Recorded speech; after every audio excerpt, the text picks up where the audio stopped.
Muy buenas tardes, bienvenidas. Congreso caliente, Congreso con mucha discusión, aunque se conoce de antemano que el proyecto sería aprobado. Al mismo tiempo, en las calles alrededor del Congreso, los incidentes. Átila, por donde pasaba, no dejaba crecer el pasto. Algo parecido sucede con el Fondo Monetario Internacional, donde está el fondo, donde el fondo se ha hecho cargo de los países, por lo menos para estar controlando a sus gobiernos, siempre ha sido un desastre. Y esto que vemos ahora, este fuego, este dolor que provocan las formas de encontrarse la policía y los manifestantes, duele muchísimo, pero ¿hay alguna sorpresa? ¿Podía esperarse otra cosa si el Fondo Monetario Internacional se hacía cargo de nuestras vidas a partir del 2018? De esto nos vamos a ocupar. Tenemos ese exterior de humo, de fuego, de bronca, de rabia, de impotencia, y tenemos también a ese Congreso que todavía está discutiendo, repitiendo las cosas que han venido diciendo durante todos estos días, hasta el cansancio. Pero no hay más remedio que ocuparse de esto, y lo vamos a hacer a la manera de nuestra columna. Enseguida, tras la pausa, estamos con ustedes. El día que volvió el Fondo Monetario Internacional a la Argentina, reaparecían la incertidumbre y la sensación de desolación que inmediatamente sintió la parte lúcida de la población, aquella que sabe perfectamente qué hay detrás de los proyectos del Fondo Monetario Internacional. En minutos les voy a contar qué está haciendo el fondo ahora. ¿Saben lo que hace el fondo? Está ofreciéndole plata a Ucrania, que está desesperada, cualquier cosa le viene bien. Y tendrán que pagarlo después de la guerra, como nosotros después de la pandemia y después del gobierno neoliberal, tendrán que pagarlo los que vengan, los millones de ucranianos que tendrán que hacerse cargo de este desapego que tienen por la piedad, por la comprensión de la situación de los países. Son verdaderamente bárbaros, como decía antes de Átila. Por eso es que no crece nada por donde pasa el Fondo Monetario Internacional. No solamente el pasto, que es apenas una metáfora. Donde está el fondo, donde aparecen ellos, la desgracia empieza a rondar como los buitres por encima de las batallas esperando el momento de los cadáveres. Esto es lo que hace el Fondo Monetario Internacional. Por eso tenemos estas imágenes ahora, aquí, como las hubo siempre. Ustedes pueden evocar muchas imágenes de este tipo en Europa, en Grecia. Enseguida les vamos a mostrar aquello de Grecia, que es un caso muy parecido a lo que ha sucedido con la Argentina, aunque uno ve mucho más fuerte a la Argentina dentro de sus posibilidades para enfrentar este horror que lleva el Fondo Monetario Internacional a todas partes. El dolor del enfrentamiento, de la pelea, de los heridos, de los detenidos, siempre es igual. Siempre se comportan de la misma manera. Vamos a hacer un recorrido para no perder nunca de vista con quién estamos enfrentados en este momento. Aquel programa inolvidable de Berkovich, Fondo. Veamos esta partecita que es muy ilustrativa. En las economías capitalistas modernas hay un sector público y un sector privado. Cuando se produce un desequilibrio, hay dos caminos para balancearlo. Uno de esos caminos, el que aconseja el Fondo Monetario, es reducir el gasto. El problema es que cuando se ajusta el Estado, también se afecta a los privados, porque algunos privados le venden al Estado o a los empleados del Estado. Entonces, los privados trabajan menos y también pagan menos impuestos, así que el equilibrio vuelve a romperse. Eso obliga a volver a recortar el gasto del Estado. Así las cosas, el gobierno se está defendiendo para no hacer eso, para no tener que recortar el gasto del Estado. Vamos a ver hasta dónde es posible. Dependemos de un gran crecimiento en la República Argentina para no entrar en los terrenos del ajuste. Cuando uno ve lo que han hecho con el dinero que trajeron del Fondo Monetario Internacional, fugado en su mayor parte, entiende qué era lo que sucedía. Los grandes popes de la economía sabían que después venía esta situación en el país. Entonces sacaban el dinero lo antes posible. Miles de millones de dólares se fueron de la Argentina en los bolsillos, en los papeles, en las cuentas, en los fax, en lo que se envíen, según la época, los grandes popes económicos hacia el exterior. Porque ahora no queda nada. Ahora ya no hay algo para fugar. Lo hicieron en el momento en que el Fondo Monetario Internacional, a sabiendas, puso esa brutal cantidad de plata sobre la mesa. Y con eso estuvieron haciendo una verdadera fiesta. Hicieron dulce con la plata, pero dulce para ellos, y a nosotros nos han dejado esta inmensa amargura que tuvo en su momento Grecia y que recordaba aquella película de Costa Gabras, A Puertas Cerradas. Y este hombre tuvo que renunciar, porque hubo un presidente por encima de él que acordó con todo esto, que les hizo el gusto. porque también debe haber pensado, otra no hay, no tengo más remedio. Las calles de Grecia, podemos ver cómo estaban en aquel momento, igual o peor todavía de lo que estamos viendo hoy en la ciudad de Buenos Aires. Esto es de la película Puertas Cerradas, esto es Grecia en los tiempos del tremendo dolor que provocó aquel acuerdo que se tuvo que realizar con el Fondo y con el Banco Central de la Unión Europea. Las manifestaciones, la lucha, los sueños, pero todo destruido de cualquier manera. ¿Cuánto dura la lucha? Esta noche, esta tarde, mañana de mañana ya empieza otro día. Y en ese otro día ya estarán las consecuencias que tuvo Grecia y que ojalá no se hagan fuerte ahora en la Argentina, porque esta escena marca una entrega total que pedía en aquel momento el Fondo Monetario Internacional con su aliado del Banco Europeo. Aquí no se han animado a tanto por lo que uno está leyendo, por lo que está viendo. El gobierno está bien plantado en cuanto a cierto tipo de exigencias, no el ajuste, no la reforma previsional, no la reforma laboral, lucha en todos los frentes, pero siempre algo hay que conceder. Las tarifas, por ejemplo, que no iban a subir del 20%, van a estar en el 45-50% porque se buscó otra manera, cuál era la de no superar nunca los salarios. Muchas gracias, pero de todas maneras esperábamos un 20 como nos habían dicho y como nos habían prometido. Pero todo lo demás todavía está en pie, no reforma laboral, no reforma previsional. Y sabe, cuando uno ve a estos truhanes en acción, porque esta película marca historia real de lo que pasaba en Grecia y de lo que sucede en cualquier país, dice, por ahora parecería que la estamos sacando barata, aunque nos duela, aunque sea un sapo enorme el que hay que tragarse arreglando con el Fondo Monetario Internacional. Vamos a ver ahora algo que tiene que ver con Ucrania, 2014.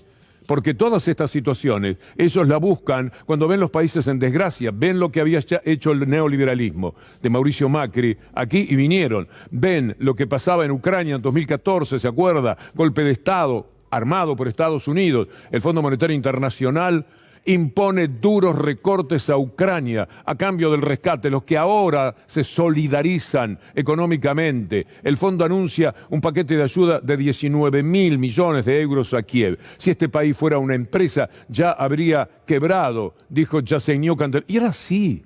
Efectivamente era así. Y como consecuencia de esa acción del Fondo Monetario Internacional, como corolario de todo aquello que estaban haciendo, ¿quién apareció? La derecha, para gobernar el país y tratar de llevarlo hacia la derecha internacional que está tan de moda, triste, lamentable, dolorosamente, en este instante del mundo. Mire usted lo que ahora están haciendo. Esto es increíble. Después de aquello que usted acaba de leer, por la guerra, el Fondo Monetario aprobó un apoyo crítico a Ucrania por 1.400 millones. Le mandan plata. Dentro de un mes le mandarán un poco más de plata porque hay que después entrar a mandar allí donde tendrían que hacerlo los ucranianos, pero como no lo están haciendo bien, como la guerra será un fracaso tremendo para el actual gobierno por las condicionantes en las que está dejando al país, el fondo ve un cliente. Esos revolotean, son como los buitres verdaderamente, miran y advierten que aquí había un Macri y una situación terrible en lo económico porque ya no había quien le prestara plata a los neoliberales. Habían pedido más de 100.000 millones de dólares, no hay más, le dijeron. Entonces el Fondo Monetario dice, nos precisan a nosotros. ¿Quién los puede salvar sino el chapulín colorado infame, maldito del Fondo Monetario Internacional? Y aquí vinieron. Y van a ver ustedes cómo había que enamorarse de ellos. Pero primero, Alberto Fernández diciendo algo que esperamos se cumpla además en los hechos. Él desprecia al Fondo Monetario Internacional como todos. Él es el presidente. Él está más cerca de hacer valer ese desprecio por el Fondo Monetario Internacional que cualquier ciudadano o cualesquiera de nosotros. Pero saben que hoy les estoy diciendo a ustedes que la infraestructura va a seguir creciendo, que la educación no va a caer, que la inversión en ciencia y tecnología se va a mantener, que los cuidados que necesitan los sectores más humildes seguirán en pie y que nadie va a doblegar nuestro deseo y nuestra definición de seguir creciendo. Lo puedo hacer porque discutí durante 2 años con ese mismo Fondo Monetario Internacional que yo desprecio tanto como todos. Que yo desprecio tanto como todos, porque es despreciable. Bien, que se note mucho. Desprecio es una palabra bien fuerte, que quede para siempre fijada como una razón de Estado o del estadista que pretende ser el señor presidente de la República. Es lo que esperamos.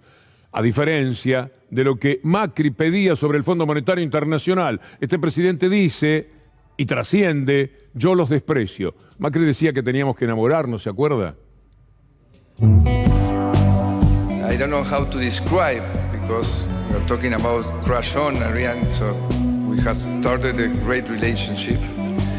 And also with Christine, I have to confess that we started a great relationship some months ago.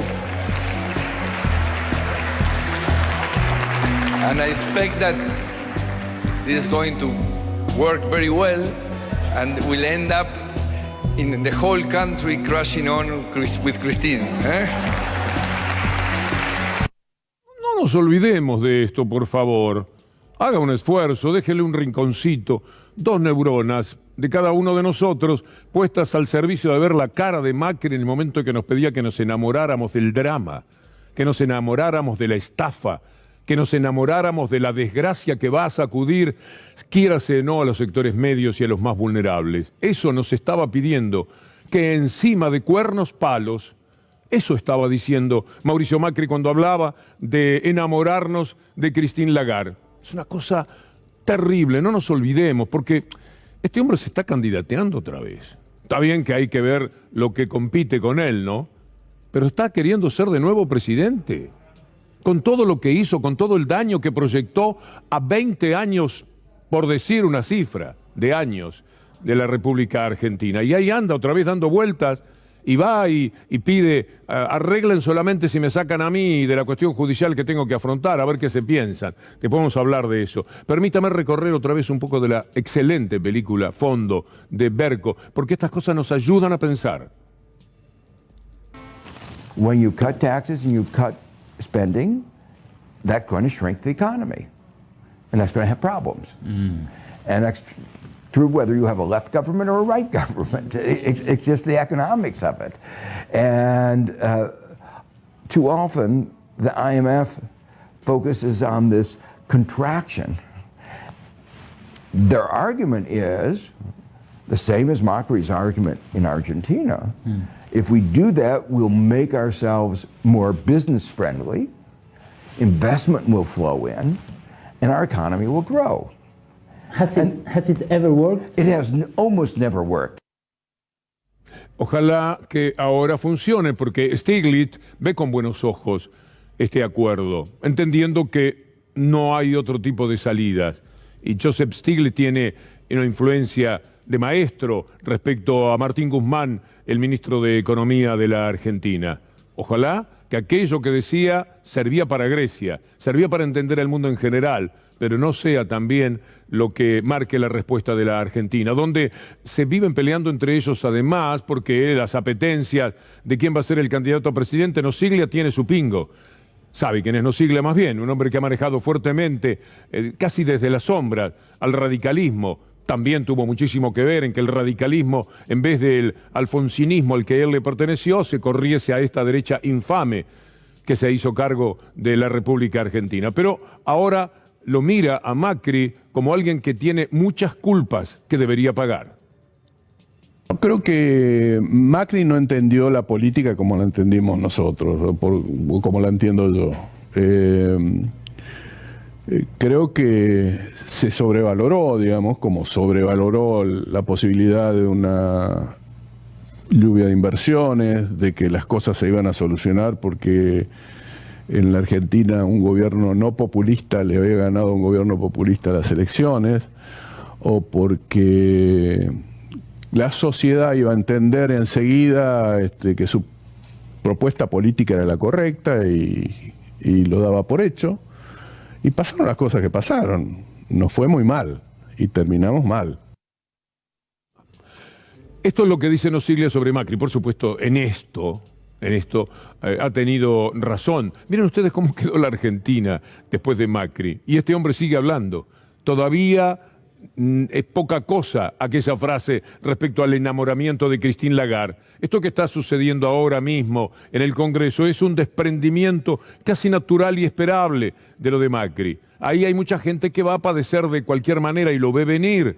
el acuerdo con el Fondo Monetario Internacional, salvo que el gobierno tenga, como está teniendo, porque después lo vamos a remarcar también, un éxito formidable, que se mantenga lo de ahora y que se multiplique en cuanto al crecimiento y que pueda juntar mucho dinero, pagar lo que corresponda en su momento y que le quede dinero para seguir haciendo inversión en la enorme deuda social, porque lo triste es que se le debe mucha plata al Fondo Monetario Internacional por culpa de ellos, se le debe mucha plata a los inversores privados, pero sobre todo se le debe mucha comida, mucha vestimenta, mucha dignidad a millones y millones de argentinos. Esa es la deuda interna, esa es la que también hay que pagar, y si es posible, tiene que ser así, antes de pagarle a esta banda de delincuentes internacionales que salen con la camiseta del Fondo Monetario Internacional. ¿Quiere ver la cifra que dejó Mauricio Macri? Los datos económicos que tienen que ver con el país que dejó Macri, el PBI, menos 200.000 millones, la actividad económica, menos 4,5, el dólar de 10 a 63,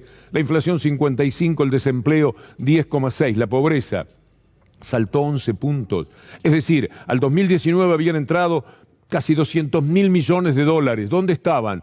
La pobreza aumentó 11 puntos mientras estaba Macri. Y anda Macri dando vueltas, tratando de posicionarse. Claro, él dirá, si el enemigo es el que me servía café, pensando en Rodríguez Larreta, o es Patricia Bullrich, bueno, yo voy a estar muy bien, o María Eugenia Vidal, que tuvo que fugarse de la provincia de Buenos Aires. No nos olvidemos de todo esto que han hecho, de esos números pavorosos que dejaron cuando terminó su gobierno en el 2019. Siempre lo hacen los gobiernos neoliberales, en cualquier parte, y lo hicieron muy bien en la Argentina. Vamos a hacer esta línea de tiempo, mientras lamentablemente estas imágenes en vivo nos están recordando cómo ha sido también la jornada de hoy, además de la discusión dentro del Congreso. Ahí está la cifra, que esto entre en la cabeza y póngalo con la cara de Macri, dulzón con Christine Lagarde. Piensa en la sonrisa final de Macri cuando dice que el país se tiene que enamorar de Christine Lagarde. Hágalo como un ejercicio de ciudadano que tiene capacidad de indignarse. La indignación es buena. La indignación es una manera de mostrarles la lucidez que se tiene desde la condición de ciudadano por todo lo que han hecho. Después aparece, para que usted lo tenga bien presente, el mismo Mauricio Macri, el mismo que vimos sonriente al lado de Christine Lagarde diciendo que esto, él lo arreglaría de taquito en 5 minutos. Mire qué vergüenza este hombre. Si no lo tenemos, podemos pasar a otro tramo. Cualquiera puede pensar en eso. Ahora sí está, bueno, vamos. ¿Va a haber un pedido al Fondo Monetario para que haya un préstamo asistente a la Argentina? No. Vamos a cumplir el inciso 4 como el artículo 4, ¿no? Que es de informar cuáles son nuestros números. Pero no préstamo. Pero no préstamo. He decidido iniciar conversaciones con el Fondo Monetario Internacional.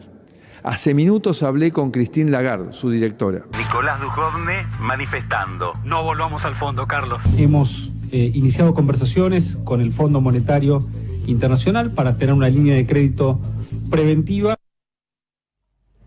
Vamos a ir por un momento a nuestro móvil con Daniel Ejian, con Nicolás Munafó, para ver qué está sucediendo allí adentro y afuera del Congreso. Muy buenas tardes, queridos compañeros.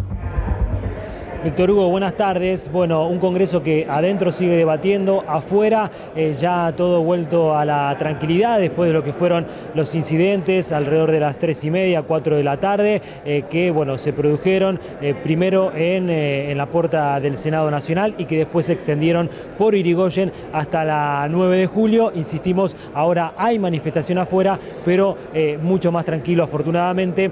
Lo mismo, Dani, parece suceder adentro, ¿no?, del Congreso. Sí, y en la Cámara de Diputados, en el recinto, están exponiendo los oradores individuales. Es una lista extensa de 80 diputados y diputadas que se han anotado para expresar su posición respecto a este acuerdo con el FMI. En la presentación, los presidentes de los bloques ya adelantaron cómo van a votar.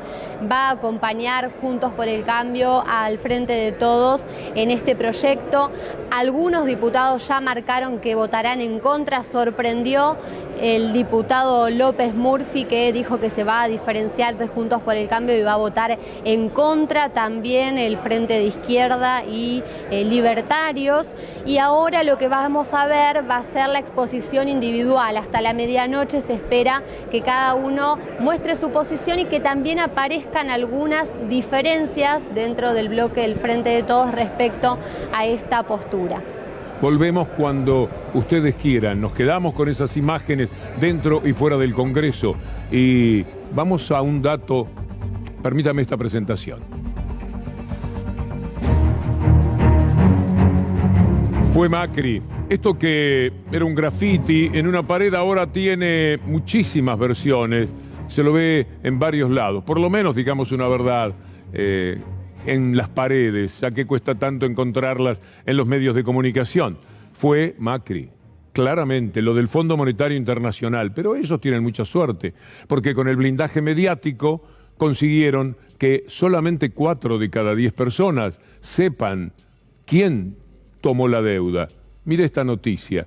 Solo 4 de cada 10 argentinos saben que la deuda con el FMI la contrajo Mauricio Macri. Los demás la ignoran, pero hay una querella, hay una búsqueda de responsabilidades. Lo anunció y esperamos que lo pueda cumplir. Ya no está solamente en sus manos, pero tiene que darle continuidad a la querella el presidente Alberto Fernández el 1 de marzo. Los argentinos y las argentinas tienen el derecho de saber cómo ocurrieron los hechos y quiénes fueron los responsables de tanto desatino.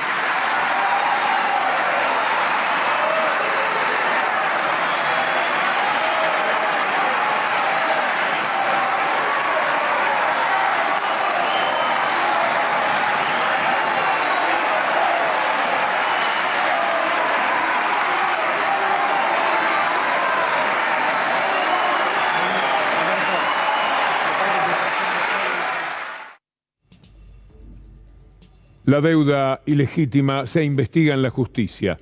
Hoy surgieron algunas dudas que vamos a explicar, pero que hace un ratito, conversando con Luli Trujillo, Graciana Peñafort, tan confiable en sus conceptos jurídicos, desbarató. Ya vamos a ver cómo, porque todos estuvimos preocupados por un cambio que se produjo en la redacción del proyecto. Veamos primero la denuncia de la Oficina Anticorrupción, a cargo del doctor Félix Kraus, sobre qué es lo que debería suceder con Mauricio Macri. ¿Qué dice el informe de la CIGEN que impulsó la denuncia penal contra Macri? Además, la Oficina Anticorrupción realizó esa denuncia ante el Juzgado Nacional en lo Criminal y Correccional Federal número 5. Bueno, se basa en el informe del Banco Central, en una auditoría de la Sindicatura General de la Nación sobre los procedimientos aplicados para la celebración del acuerdo stand-by, suscripto entre la República Argentina. Esa palabra suscripto va a aparecer ahora.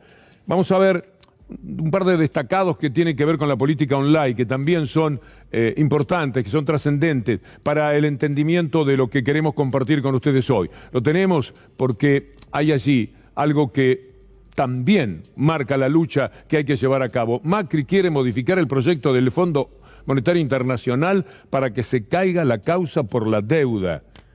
Es tan desalineado moralmente que es capaz de pedir esto. Sí, voten el proyecto siempre y cuando me saquen a mí el juicio.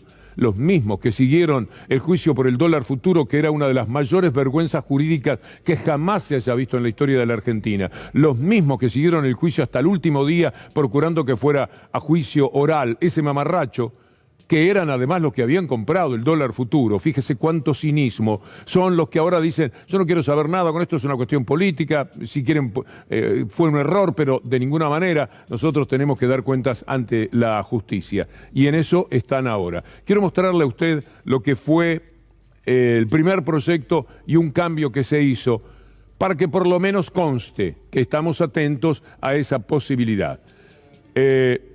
El primer proyecto tenía la redacción correspondiente al acuerdo stand-by suscripto en el 2018, punto. El proyecto ahora dice el acuerdo celebrado oportunamente en 2018 y para apoyo presupuestario. Cuando yo vi eso, me dije, caramba, Si yo soy abogado de Macri, voy y le digo, mire, ellos están diciendo que fue para apoyo publicitario, no para fugar deuda, no para sacar el dinero. Lo están diciendo ellos en el proyecto. Pensé que esto era posible y me asusté muchísimo. Digo, no, directamente uno se baja de todo si esto llegara a suceder. Pues Graciana Peñafort, hace un rato nada más, dio explicaciones que alivian. Acusan de que el gobierno cedió, y está claro, hoy te lo pregunté en la radio, que no hay ninguna cláusula impunidad Macri, ¿no es cierto? Porque No hay, en el proyecto de ley que se está discutiendo ahora y que se va a aprobar, no hay ninguna cláusula con la capacidad de eximir de responsabilidad penal a Mauricio Macri, porque no hay ninguna aprobación de lo actuado por Mauricio Macri. No se olviden que la causa penal por el endeudamiento es por haber llevado adelante un endeudamiento sin el cumplimiento de los procedimientos institucionales para ese endeudamiento, no haber pasado por el Congreso, etcétera, etcétera, y además el destino que se le dio a ese crédito, que es permitir la fuga, es una investigación por tanto por el endeudamiento como por el uso que se le dio. No hay en todo el proyecto de ley que se va a aprobar ninguna cláusula con capacidad de eximir de responsabilidad penal a quienes llevaron adelante esas conductas. Y mientras tanto, damos vueltas alrededor de lo mismo permanentemente. No había otra solución y la respuesta es muy difícil. Jorge Alemán, que es un pensador que sabe ver un poco más profundamente que nosotros, dice que sí, que podía hacer el default, pero estábamos preparados, estaba el país preparado en sus cuestiones más elementales, cómo alimentar a su gente, cómo mantener el trabajo, etcétera, para proceder de esa manera. La discusión continúa y por lo menos Jorge Alemán nos ayuda a pensar. Así como con la guerra, mi deseo es no más guerra, darle una oportunidad a la paz, no quiero que muera más gente. Yo quisiera que salieran bien las cosas. No vi que hubiera una articulación popular lo suficientemente fuerte para soportar el default. Es decir, para el default era necesario millones de personas en la calle, armando una política, un proyecto alternativo al Fondo Monetario Internacional. Yo no hubiera estado en contra del default. Lo que no vi es la construcción política para esa posición. Esa posición hubiera exigido un estoicismo además enorme. Sí, es verdad. Esto es cierto y quienes estamos un poco más cómodos tenemos la obligación de pensar en los que están peor. También hay muchos que dicen, bueno, justamente porque pensamos en los que están peores que no queríamos el acuerdo con el Fondo Monetario Internacional, porque esto va a costar sangre, sudor y lágrimas, seguramente, en lo inevitable. Pero si en efecto el proceder económico, las ideas que tiene el gobierno permiten una superación, ese superávit puede jugar para darles razón. Lo va a decir el tiempo. No tiene muchas ganas de que le salga bien, porque detrás de que le salga bien está la comida de millones y millones de argentinos, por decir algo, también la educación, también la vestimenta, también la mínima calidad de vida a la que puede aspirar y tiene derecho a aspirar cualquier ser humano que viva en cualquier parte del mundo, pero estamos hablando fundamentalmente de la Argentina. Esos hechos empiezan a darse. La industria automotriz, madre de industrias, está funcionando de una manera interesante. Vayamos a poner el número, para no dejarlo tan solo en la discusión, para que usted no se quede con los ojos llenos de las imágenes de los incidentes de hoy en el Congreso, o no tenga que recordar tan solo los disparates que se dicen por parte de algunos legisladores, como recién mencionaban a López Murphy, nuestros compañeros Daniela Gian y Nicolás Munofo. La industria automotriz bonaerense tuvo el mejor enero de los últimos 5 años. Esto implica también los años neoliberales. En 2021 se crearon más de 500.000 de empleos registrados. En 2021 nos habitaba la pandemia fuertemente. Ahora la tenemos, pero parecería más liviana. En aquel momento era bravo, 500.000 de empleos registrados. Y muchísimo más todavía del doloroso empleo no registrado. Y por último, en este trama, pero todos los días vamos a tener un seguimiento de las mejoras, la industria PYME logró un crecimiento de 13% anual en el mes de enero. El show opositor. El bochorno del show opositor, la desvergüenza de la mentira en continuado, el desparpajo para llevarse por delante a cualquier inteligencia, la decepción permanente que significan hombres y mujeres que llegan a puestos de tan alta expectativa para decir sonceras, para decir falsedades y todo lo que ya sabemos que ha sido un verdadero show de la oposición. Vamos a empezar por Amadeo, Eduardo Amadeo, que ha sido funcionario en todo tipo de gobierno y siempre bien acomodado el hombre. Ahora simplemente acomoda a su familia, sobrinos, hijos, etcétera, y él mismo hace algún negocio que otro, si es posible, con el gobierno de la ciudad de Buenos Aires. Pero además dice sandeces de esta estatura. Tema de fuga de capitales. Yo veo que desde el kirchnerismo se usa ese argumento como queriendo decir una cantidad de vivos que se agarraron los dólares y se los llevaron a sus cuentas en el exterior. Fuga de capitales es doña Rosa, que desesperada, por ejemplo, el lunes después de las pasos, salió a comprar dólares porque no creía en el peso y tenía miedo en el futuro. Así que este individuo dice que fue doña Rosa. Las doñas Rosas multiplicadas en toda la Argentina. Finalmente usted, que es doña Rosa, don José, como nosotros, seríamos los culpables, no los grandes truanes de esta nación, los grandes empresarios, los que sacaron 40, 50, 60, 80 millones de dólares, como después le vamos a mostrar. Juan Alonso, destacado colega, ha demostrado haciendo una investigación que por supuesto no prospera y de la que usted seguro no sabe casi nada, por no decir nada, dado que es una denuncia contra esos medios de comunicación y los periodistas de esos medios de comunicación que han hecho dulce con el dinero, como les decíamos antes, aunque sea reiterativa la frase. Vamos a darle esta respuesta a esto que ha dicho sobre doña Rosa el tal Eduardo Amadeo. La fuga de divisas 2016-2019 fue de 87.130 millones de dólares. ¿A usted le parece que las doñas Rosas del país están en condiciones de llevarse toda esa plata? No, no va a ser posible. Por eso la investigación de esto también es tan pero tan importante.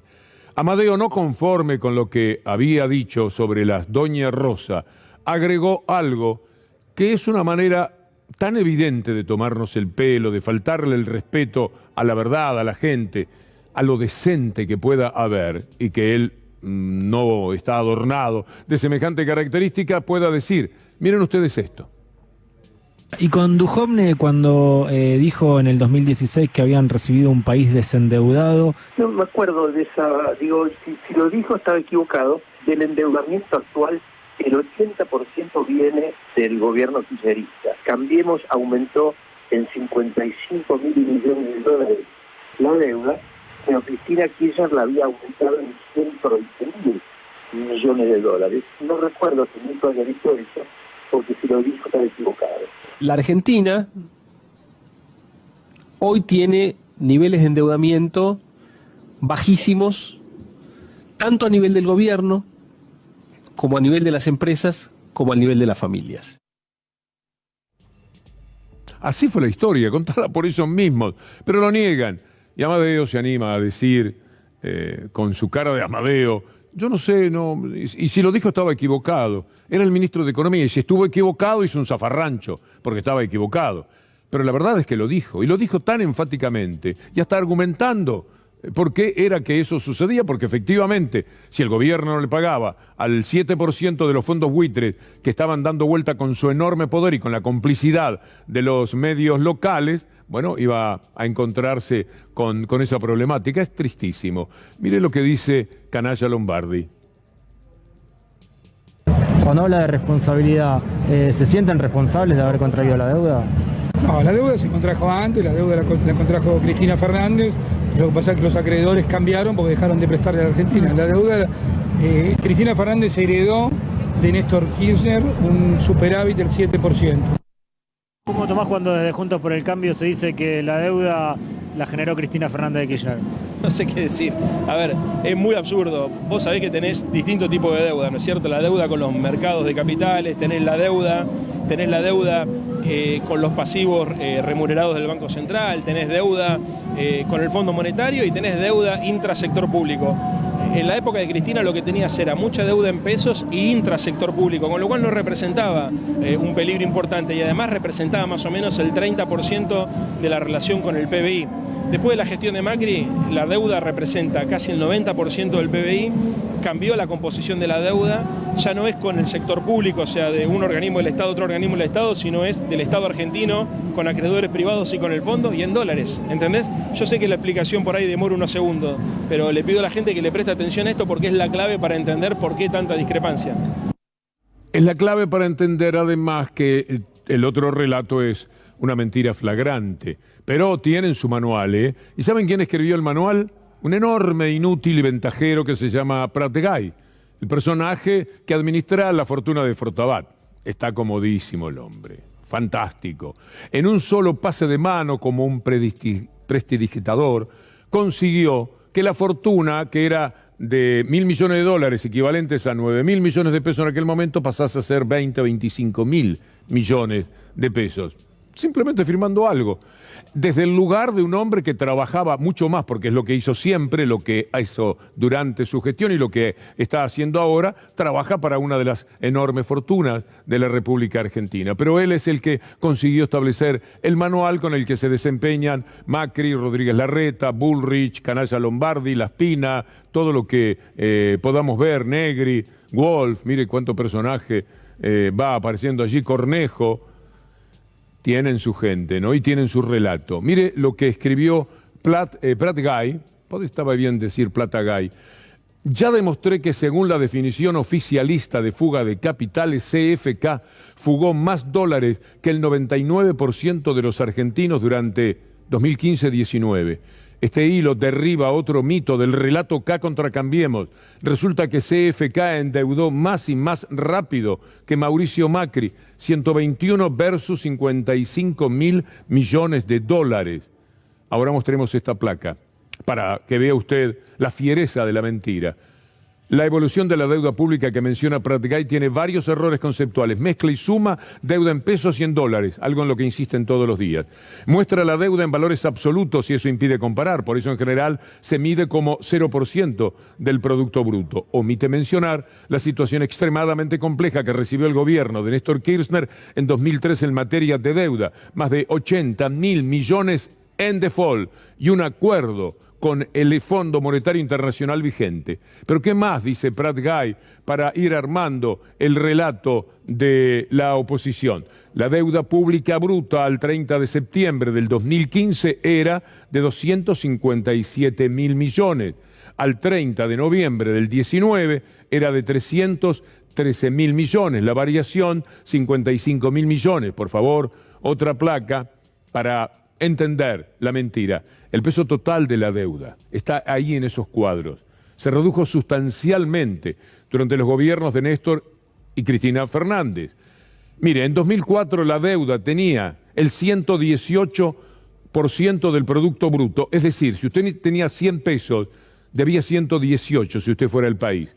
En el 2015, si usted tenía 100 pesos, si el país tenía 100 pesos, debía 53. En cuanto entraron ellos al 2019, subieron al 89%. Esta verdad está en todos los números de cualquier persona decente que los quiera ver, que los quiera encontrar, que quiera investigar. Otra placa que tiene que ver con tuit de Prat-Gay para desmitificar todas las mentiras. Del total de deuda bruta emitida hasta hoy, solo el 16,6% se emitió durante la gestión de Cambiemos, decía. El 83% de la deuda se emitió durante administraciones distintas a la de los endeudadores de Cambiemos. Esto pretendía decir Prat-Gay. Bueno, veamos cuál es la realidad. Macri aumentó la deuda en moneda extranjera el 36%. El 36% del PBI lo llevó a casi el 70%, directamente al 70%. 89% estaba en 2004, 36% en 2015 y lo elevó en apenas 4 años al 70%. Esa es la deuda en moneda extranjera, contando el Producto Bruto Interno, comparándolo con eso que es la única manera de saber dónde se está parado por parte de un país. Escuchemos ahora a Agustín Rossi. Me parece que lo que hacen es construir un discurso, intentan construir un discurso en base a, con la ayuda de los medios hegemónicos, tratando de construir un relato que es sustancial desde el punto de vista argumental y desde el punto de vista de la ciencia económica. Convertir la deuda en pesos en moneda extranjera es irrelevante desde el punto de vista de cualquier tipo de análisis económico. De todas maneras, a mí se me hace cuento. Me parece mentira que todos los días tenemos un momentito para ilustrar sobre este tema, o pretenderlo al menos, porque el desconocimiento es total. Si 4 de cada 10, nada más que 4 saben quién tomó la deuda, imagínense todo lo que se desconoce de lo demás. En el momento en que ellos dicen que este gobierno endeuda más que el anterior, hay por lo menos 6 que son capaces de creerlo de cada 10. Es insólito, es muy inesperado desde el punto de vista estadístico, pero es así. Los números lo han dicho elocuentemente. Y mientras tanto, por eso se permiten hacer todo tipo de papelones en el Congreso. Estás contestando cosas que no te pregunté. Yo no te pregunté, por ejemplo, cómo funciona un programa de expectativa de inflación. Diputado, te pregunté precios cuidados. Esto no es un set de televisión, por favor. Esto es un lugar... Hay que respetar al conjunto de diputados y diputadas. No puede usted monopolizar el debate. Ya está. No va, qué chicana. Usted está preparado para el show y esto no es show. Le voy a pedir a los diputados, por favor, no se lo voy a pedir más. Si no le interesa lo que estoy diciendo, no puede ser que haga lo que está haciendo. Está mal, discúlpeme, está mal. Está hablando y riéndose y a mí me perturba. Les pido que no lo haga. Discúlpeme, pero le pido... No es su función dar un discurso, presidente. No es su función. Está haciendo algo que no corresponde. No es su función opinar sobre lo que yo hago, señor diputado. Sí, todo es muy vergonzoso todo. Bueno, y además confunden algunas cosas porque tienen lo que deseaban en mente, pero no lo pudieron aplicar, porque sus patrones, los empresarios, enloquecían si no se firma el acuerdo con el Fondo Monetario Internacional. Entonces la inmensa mayoría, obedientes a los medios de comunicación y a los popes económicos, no pudieron armar el gran escándalo, el gran negocio político que significaría para ellos, según la visión de ellos, la caída en el default. Háganse cargo, es responsabilidad del oficialismo, es responsabilidad del gobierno, no es responsabilidad de la oposición. Gobiernen, consigan los votos de su propio bloque, si pueden, y si no, sáquenlo por default. Siguiente. ¿Qué me dijo? Por DNU tenés que decir, no por default. Por DNU, perdón. Macri los recibió, los felicitó el otro día cuando se habían ido, dando vergüenza del Congreso, y ahora sobre el acuerdo con el FMI dice: felicito a todos los bloques porque han tenido una gran actuación. La que acabamos de ver es parte de esa gran actuación. Y mientras tanto, tachín, golpear permanentemente a favor de los intereses de esa oposición, que no es una oposición política, es una oposición económica y mediática. Son los grandes líderes económicos del país los que quieren que las cosas sean exactamente de esta manera. Y si van a votar por sí el acuerdo, no es tanto por la gestión del gobierno como por lo que le están diciendo aquellos que no pueden vivir con el default porque no podrían pedir un peso afuera, piensan ellos, y entonces tendrían problemas para seguir ganando todo lo que ganan. En un país donde, hoy ya no tenemos tiempo de mostrarlo, pero sepa que los bancos, por ejemplo, mientras en Europa ganan el 4,5%, aquí ganan el 44%, igual que los supermercados. Afuera se gana entre 13 y 5%. Los mismos supermercados extranjeros que están acá, en sus países ganan del 3 al 5. Aquí no. Aquí se tienen que llevar el 50% o más todavía. Así vivimos, ese es el adversario. Esta es la dificultad para gobernar y lo que a veces nos lleva a comprender a ese poder político que quiere actuar a favor del pueblo y que no siempre puede, más bien que la mayoría de las veces no puede con ese poder real. Juan Alonso lo explica muy bien, nuestro colega, una línea de tuit para entender. En la AFI hay registros de ingresos de todos los periodistas planeros en dólares del macrismo que fugaron más divisas que el clan Macri en 4 años. Es decir, que la Gestapo tuvo una narrativa mediática con periodistas independientes, jueces y fiscales independientes y coso. Uno más, de Juan Alonso, porque queremos entregarle unos minutos también a las escasas novedades que hay de la guerra. Gustavo Arribas y Silvia Magdalani pagaban todo con gastos reservados. Saben ustedes que ellos pusieron gastos reservados que no se podían conocer. El arreglo del 5º piso costó $800.000, una ganga. Y lo hicieron mientras su gobierno fundió el país y lo endeudó en más de $100.000 millones. La Gestapo mediática apoyó la cacería de la AFI. ¿Y qué más? Dice Juan en estos tuits que vienen a marcar una realidad muy dolorosa. Todos los rutilantes que ahora conducen espacios en determinados lugares hallaron escuchas ilegales en Palermo o debajo de la puerta de los juzgados de Comodoro Pi 2002 y son los mismos que aparecen yendo cada semana a la AFI para ver a Rivas, Magdalani y De Stefano. ¿Democracia? Se pregunta Juan Alonso. Y por último, los ejecutores del plan de cancelación de los otros se hicieron ricos durante los 4 años del macrismo.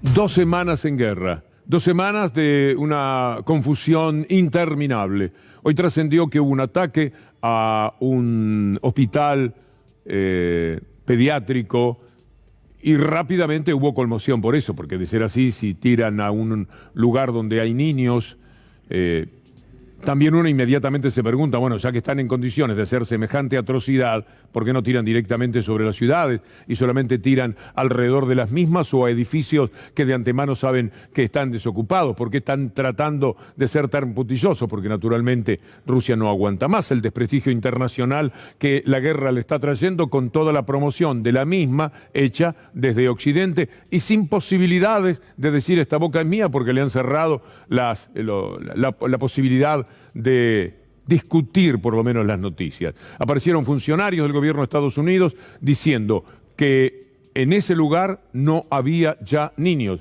que habían desalojado de ellos a ese hospital y que lo que estaban eran integrantes del batallón Azov, que naturalmente son sus rivales.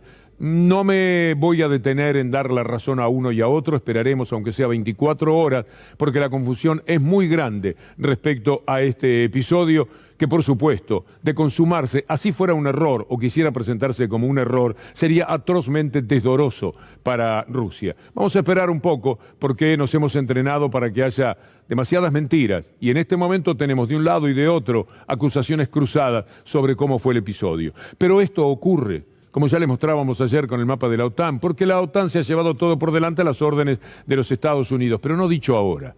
Noam Chomsky, como John Mearsheimer lo hacía, muy perseguido en estos momentos por la rusofobia, pese a su condición de gran norteamericano, decía Noam Chomsky lo mismo en 2015.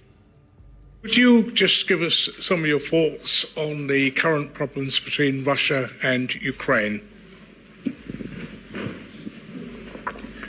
Well, let's distinguish Crimea from Ukraine. Right?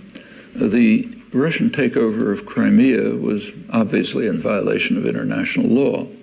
It doesn't compare with what the U.S. does with British support. So, for example, take eastern Cuba, okay? 100 years ago, 110 years ago, the U.S. took over eastern Cuba. It's what we call Guantanamo. Cuba was compelled at gunpoint to hand over eastern Cuba to the United States. When Cuba finally gained independence in 1959, it tried to get it back, but the U.S. refused.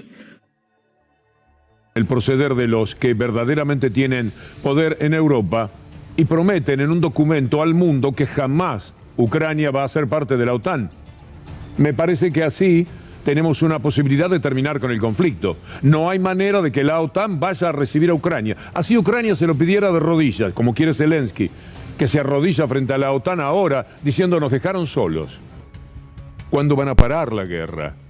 Bueno, ¿cuándo va a decir Ucrania no vamos a ir a la OTAN? ¿Y cuándo va a decir la OTAN no va a venir Ucrania a formar parte de la OTAN? Que es lo que inmediatamente termina la guerra.